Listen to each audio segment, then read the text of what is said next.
జ్వరము, ఒళ్ళు నొప్పులు, ఎర్ర మచ్చలు అవుతున్నాయా? డెంగ్యూ అని భయపడుతున్నారా? ఈ ఈ వీడియో తప్పకుండా చూడండి. మీకు డెంగ్యూ యొక్క లక్షణాలేంటి? ఏం జాగ్రత్తలు వాడాలి? ఇవన్నీ తెలుసుకుందాం. నమస్తే అండి. నేను మీ doctor B. Vijayasagar Reddy, consultant physician, Mamata academy of medical sciences, Bachupally. ఈ డెంగ్యూ వ్యాధి అనేది యూజువల్‌గా ఏడీస్ మస్కిటోస్ ద్వారా వస్తుంది. ఇది యూజువల్‌గా మీకు మధ్యాహ్నము, పొద్దున మస్కిటో బైట్స్ ద్వారానే ఎక్కువ శాతం వస్తూ ఉంటుంది. ఫస్ట్ అధికమైన జ్వరం రావడము, ఒళ్ళు నొప్పులు ఉండడము, లేదు అంటే ఎర్ర మచ్చలు రావడము, శరీరం అంతా బాగా నీరస పడిపోవడము, ఇవన్నీ యూజువల్గా మీకు డెంగ్యూ జ్వరంతో ఉంటాయి.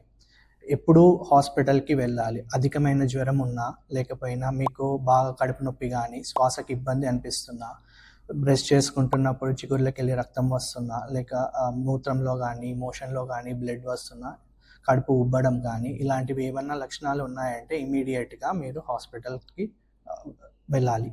డెంగ్యూ వల్ల మెయిన్గా వచ్చేది మీకు ప్లేట్లెట్స్ తగ్గడము కానీ, లేకపోతే బీపీ తగ్గడము, ఇవన్నీ మీరు కంపల్సరీ హాస్పిటల్లో జాయిన్ అయ్యి ట్రీట్మెంట్ తీసుకోవాలి. ఇవి ఎలా నిర్మూలించాలి అంటే, మీ చుట్టుపక్కల నీరు నిల్వలు ఉండకుండా చూసుకోవడము, ఇంట్లో మస్కిటోస్ అధికంగా ఉంటే మస్కిటో రిపెలెంట్ క్రీమ్స్ కానీ, లేకపోతే మస్కిటో నెట్స్ కానీ యూజ్ చేసుకోవాలి. Thank you.